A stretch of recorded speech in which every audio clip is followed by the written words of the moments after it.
The family of an unarmed black man who was shot in the back by police in the U.S. state of Wisconsin say he's been paralyzed from the waist down. It isn't known whether Jacob Blake's injuries are permanent. The shooting on Sunday evening has led to demonstrations and some violent clashes between protesters and police on the streets of the city of Kenosha. Mr. Blake's family have called for calm. Well, our North America correspondent Aleem Maqbool is in Kenosha for us tonight. Aleem.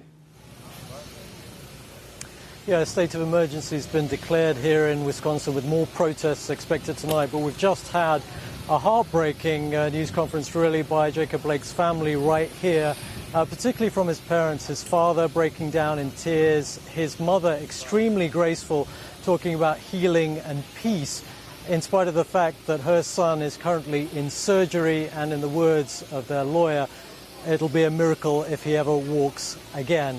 Now, this is all after, of course, he was shot 7 times in the back at close range by an officer in front of his children. And we know that happened because of mobile phone video that emerged. That video is in this report, and it's video that some viewers may find distressing. Another American city turned into a conflict zone after the police shooting of a black man. It was the turn of Kenosha, Wisconsin, to feel the wrath of angry demonstrators.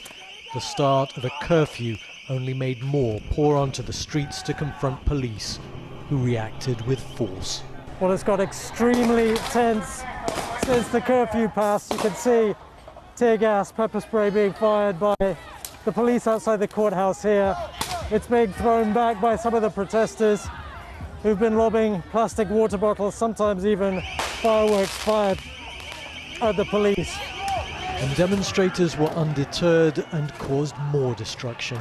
It wasn't long before vehicles were set on fire, even buildings.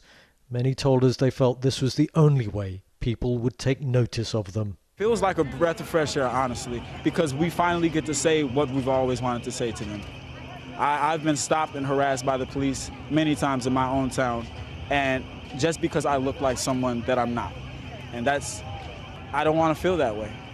Are you prepared to come out for weeks and weeks, months and months, as long as we get the justice that we need for Jacob? Jacob Blake seen here walking around his car, followed by 2 officers. When he opens the door, he's shot several times at close range in the back.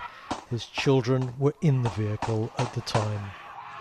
That man literally just grabbed him by his shirt and looked the other way and was just shooting them with the kids in the back screaming.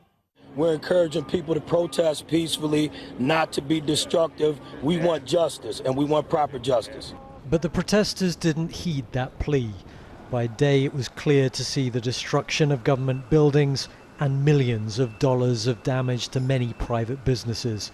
Not everyone is understanding. Oh, it's definitely terrorism to me. Terrorism is a violent act with intimidation, with a political gain. But some of those young people were saying this is the only way they can get their voice heard. But there's other ways. Though we still don't have a police explanation for the shooting, it's likely the protests will go on, particularly as we get to know more about how it's all affected the life of Jacob Blake. Aleem Maqbool, BBC News in Kenosha, Wisconsin.